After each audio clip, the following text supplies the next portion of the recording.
This is what every fighter, most fighters, two off every division, going from heavyweight down to flyweight, what every fighter needs to do to have a great year, and what they need to learn, and what they need to progress, and what they need to do and change. Let's start off with heavyweight with Tom Aspinall. Look, first of all, this image shouldn't be the image that I get when I search up your name. You looking like, I don't, like you just got fucking like a facial and it got in your eye. I'm sorry that happened to you, but you haven't gotten aura. You have no aura. Aura deficit year was 2025. Let's get the stock up. Let's get that stock up. Last time he got a KO was in 2024. It's 2026 now. Let's get in there with Gon as fast as we can. Fuck that second eye. Fuck that second eye surgery. Let's knock out Gon, Cyril Gon, that cheating bastard out. And if not, I'm sorry to say this, but he might have to knock out Alex Pereira. He needs a champ in his name and in his resume, and that might have to be Alex Pereira. And I'm a big Alex fan, but for the best of Tom Aspinall, to regain aura, he has to knock somebody out. He has to show people why he's a scary motherfucker and why he has under 5-minute average ring time. This man is a scary motherfucker. Now, again, he should prove it. He has to come out this year and prove it. Next person, Cyril Gon. Stop being a dirty cheat. Stop being a dirty cheat, Gon. You fucking filthy fucking French people. Ugh. Right? Stop it. Next person, light heavyweight, Khalil Roundtree. Start smurfing. If you don't know anything about smurfing or game culture or anything like that, smurfing is when you're a high-ranked person and you're fighting against low-ranked people, right? Just to build up XP, just to do whatever you can, right? Khalil Roundtree is ranked number 4. And I think he should fight number 11, Rakic. He should fight number 12, Johnny Walker. He should fight number 14, Zhang Ming Yang. Stop fighting scary motherfuckers. Stop fighting the elite. He's just not there. He's sadly just not there. He's not good enough. He's on resume. On resume he's shit. I don't know why he's ranked number 4, but light heavyweight's kind of like very, very bad right now. Start smurfing, man.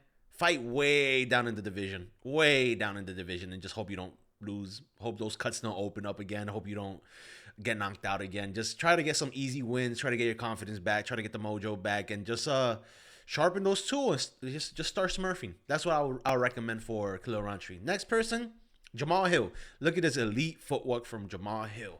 Now, Jamal Hill's talking about retirement. I don't think he should. I like Jamal Hill. I like the worst thing you could do is just be boring, and Jamal Hill isn't boring. I like the confidence, the cockiness, the arrogance of him wanting to knock out Joanna Jędrzejczyk, or talking about how he's better than Alex Pereira as a kickboxer, even though he kickboxed and he never kickboxed and Alex Pereira did, and stuff like that. I like it. I don't like hearing it in the moment, but in hindsight, all stuff like that is kind of like, oh, it's entertainment. We should have it in there. But if Jamal Hill wants to come back and do good in the rankings, I think he's like number 7 or something like that. He's not that high up. He's not top 5 anymore. Look, ever since he DC exploded Jamal Hill's Achilles heel in a basketball game, Jamal Hill has never came back and been the same, man. And I would love to be like, oh, Jamal Hill's still the same killer he used to be before. He's not. He has more of a belly. He's a lot slower. He can't really be explosive. He talked about this, and so he's taking a year off, or a little bit more than that. Yeah, just all footwork with him. Just learn a little bit better footwork, get a little bit more skilled in there, and just let that leg heal. This is before the accident with the Achilles heel, and you could see that his footwork's shit. This is against Teixeira for the belt. Shit footwork, but that shit ain't flying nowadays. Now when it's all stand up, you got fucking glory kickboxer champ, double champ with Alex, and Carlos Alberg, who's also a killer, and Khalil Roundtree showed levels to Jamal Hill, which is crazy to say because I don't think Khalil Roundtree is really that great. I like him, but he's not like an amazing fighter on the feet. He throws hammers, fists, and shit like that, right? But that's his own style, but you get away with that. All right, now into middleweight. Hamza Chimaev. Come out here and stun on these hoes. People are going to forget who you are. Look at this scary motherfucker. I kill everyone. Type of bro, you know? Boars out here. Look at this fucking Baki demon back. Fucking scary motherfucker. That you don't look scary hugging another man for 25 minutes. You don't. I actively click away from videos like that in PH, right? It's not fun. It's not entertainment. It's the closest thing we're going to get to homoeroticism in the UFC. And there's a lot of homoeroticism in the UFC. That being said, I I just need to see that fucking Hamza who's ready to kill everybody in front of him. The one that ruined the teeth of Whitaker. The one who choked out everybody in fucking welterweight. Choked out the Leech. Choked out Kevin Holland. I need to see that man. I want to see that man back again. That man was so hype, and I was excited for that man to get that belt at welterweight. And then I was excited to see him at middleweight. And now that he's got the belt in middleweight, I'm thinking, fuck, let's just hope somebody comes in and flukes him. But if he's exciting again, if he stuns these hoes, if he takes out Imavov in a minute and a half, all that hype's back up. All that hype's back up. I'm excited to see him versus Fluffy. I'm excited to see him versus Strickland, whoever. I just need you to stun these hoes, show what the monster is, show that he's the real boogeyman of the division and the boogeyman's champ. And that's what he needs to do this year. Next middleweight, Reign of the Ritter. Cardio and time. Now that might sound a little weird, right? Cardio and time. What do you mean by time? I mean, he was too active last year. 5 times, I think. And lost to, I always forget his name. That fucking cunt, right? I forgot his name. Doesn't matter. Cardio, he just gassed out after the first round. Second round got worse. Third round got worse. And fourth round, he quit. Cardio's bad. Strickland called him out on him before. That sometimes he would just lay there in the canvas and not want to get up. He showed that during that fight. And he showed it at 1. That's bad cardio. Reign of the Ritter talked about it. He knows about it. He's being honest with himself as a good first step. But the second part of this, cardio and time, the timing is that, again, in activity, he's a big middleweight. He's a big middleweight, cutting a good amount of weight, 30 plus pounds, 20 plus pounds, right? That fucks up your hormones. He talked about how he had a prepubescent teenage girl's testosterone, which some people might say that's steroids, but no, that's also it. That cutting weight fucks with your hormones a lot. So if you do it back to back and give your body not much of a chance to normalize or what's it called, reach its center, I forgot what it's called, but like just recapitalizing that testosterone that you would have wasted, you're not giving it time. It happened to Tony Ferguson when he had a 2 weight cuts in 2 weeks, and then he kind of got fucked up. And it also happened to Kyle Barajo when he fought Imavov the week before that. I think it was DDP versus Hamza Chimaev, and he talked about not being able to start up again. Kyle Barajo wasn't able to get into the fight, have that fighter spirit, and that's because your testosterone was all depleted. It's all gone. You never gave it a time to refresh, replenish, and you're kind of fucked up. And that's why I think that happened to Reign of the Ritter. He couldn't get into that fight. He didn't have that fighter instinct because no more testosterone in his body. It was all gone. And I think he should really focus on trying not to rush to a title fight. He's already up there. He's top 10. I don't know where, but he's up there. And he should give himself a little time to recover and get better at his cardio and striking and defense and all that stuff, right? So take some time, get that cardio up, and be better. Right? Next, welterweight, Shavkat Rakhmonov. Same with Hamza Chimaev. Stunt on these hoes. Stun on them. Come out there and whoop ass. I had to blur this. I had to black and white this image because it was too bloody for YouTube. That's how vicious this man used to be. But he had a Wonder Boy boring fight. He had a Ian Gary boring fight, and that's because he had a bad knee injury or Achilles heel injury. I forgot which one. But when we see you fight, we don't care. It doesn't matter. His inactivity doesn't help.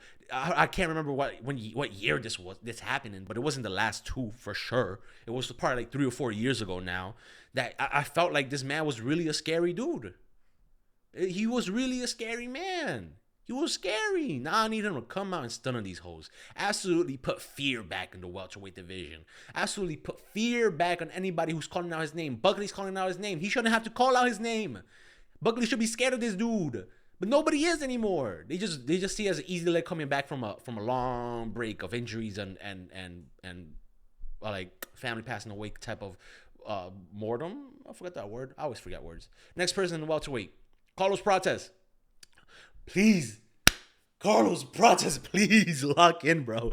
Look, smoking and drinking whiskey took him this far, and Nutella cakes took him this far. But if he wants to beat Islam Makhachev, I wanted my Carlos Prates getting the title fight because it's just democracy, meritocracy, whatever. He's one of the people up next. Oh, but he does not have a good chance. Not a good chance. He has the fucking long ass legs and the short torso, and that's gonna be like a fucking prime time to get it taken down. I love Carlos Prates. I think he's a fun fighter. He's gonna get crazy knockouts, but holy shit, does he need to not lock in, get better defense, better submissions in the back or whatever, threatening wrestle ups, not get submitted. Because if he fights Usman next, if he fights Shavkat next, if he fights Islam Makhachev next, it might be wraps for him again. for Carlos, and I don't want to see that. This man needs to lock in. He has to expect going 5 rounds. He has to expect getting taken down, and he got taken down by Leon Edwards, which is not a good sight.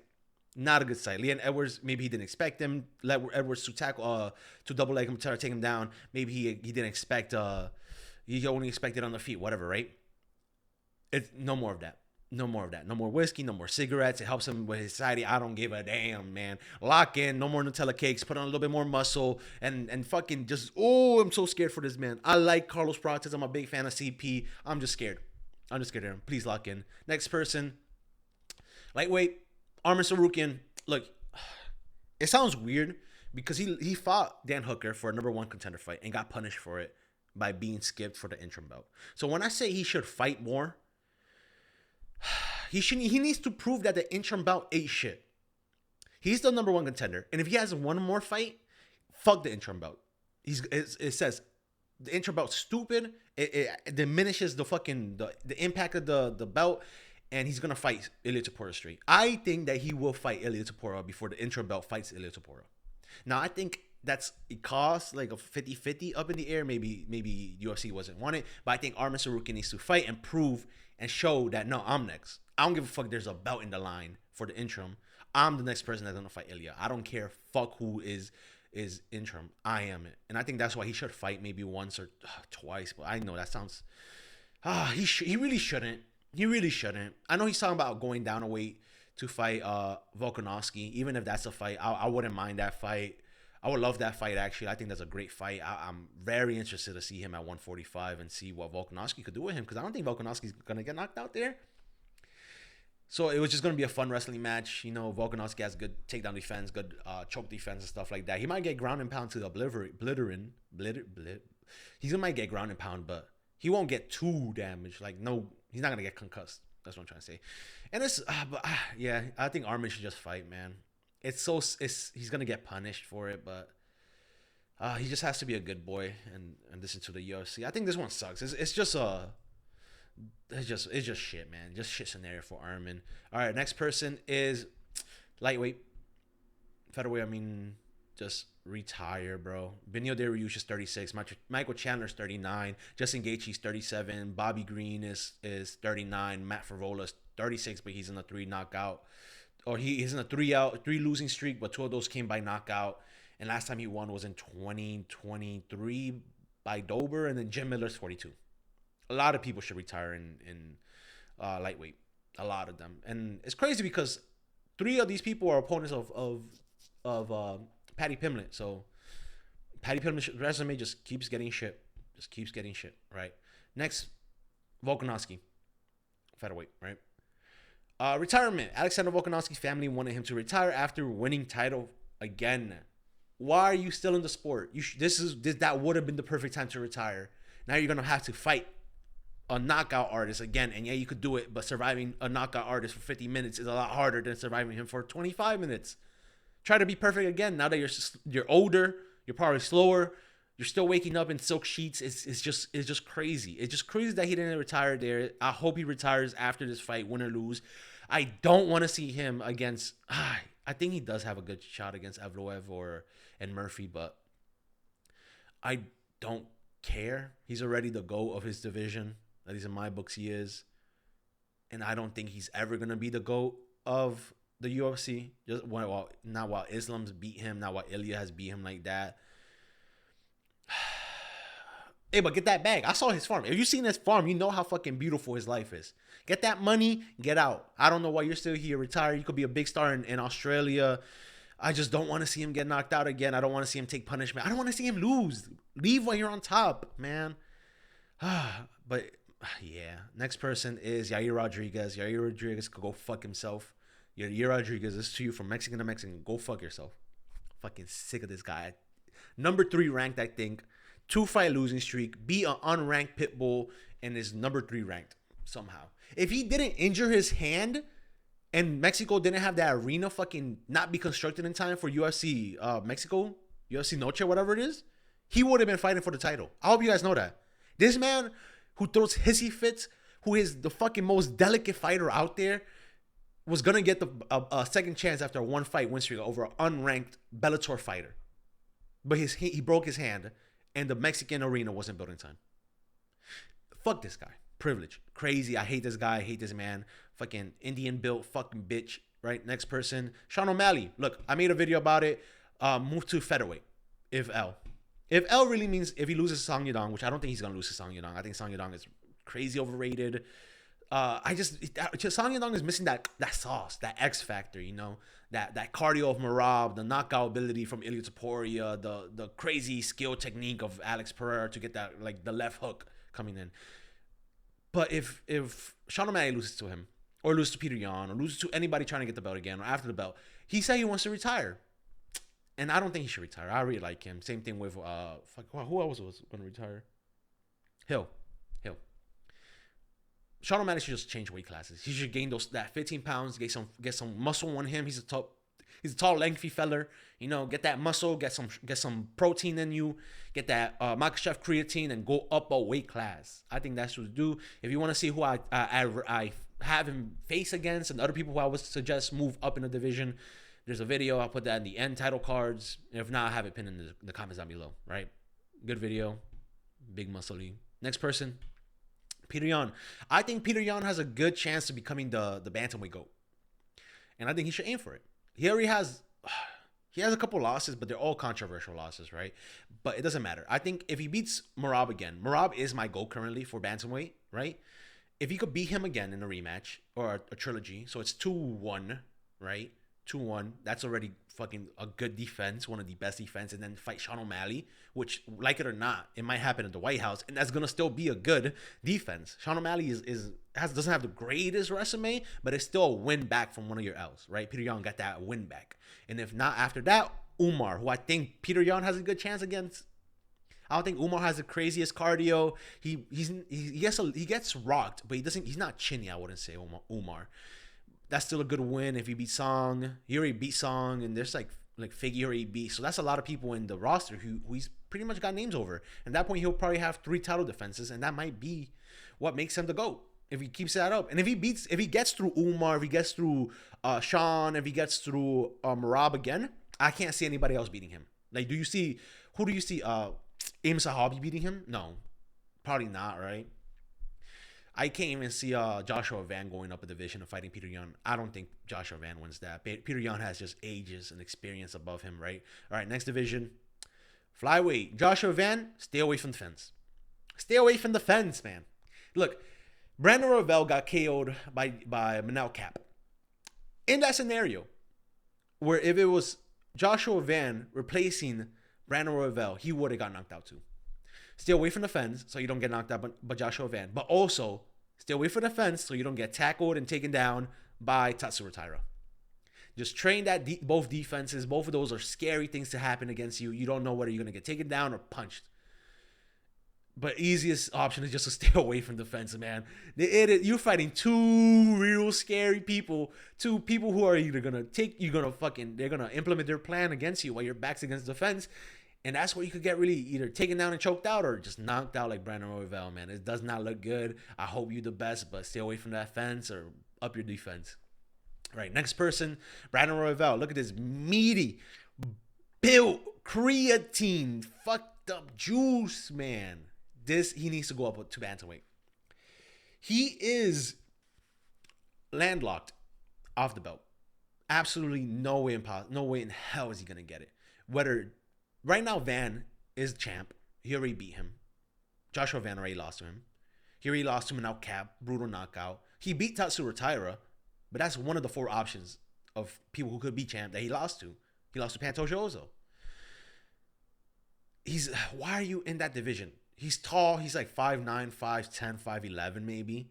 Let's put on some weight. Let's go to bantamweight. Gain a good 20 pounds of muscle and cut down a couple more, right? And then fight Corey Sandhagen, fight Figgy, who I think is number 6 ranked. If he loses to Umar, he's still going to be there and be easy lick from your division. I think Brandon Royval has a good chance. Lighter man skill, you know. He has good takedown defense. We saw that against Taira. He has good boxing. Not the best boxing. He's a little chinny, but maybe if he puts on a little bit more weight, a little bit more neck muscle, he's good. I think he should move up. And I think that is everybody that I have and what they should do this year to succeed. I've been your host, Bree. You can call me Brian. I don't care. But like and subscribe. Have a good day. Enjoy yourself. Bye.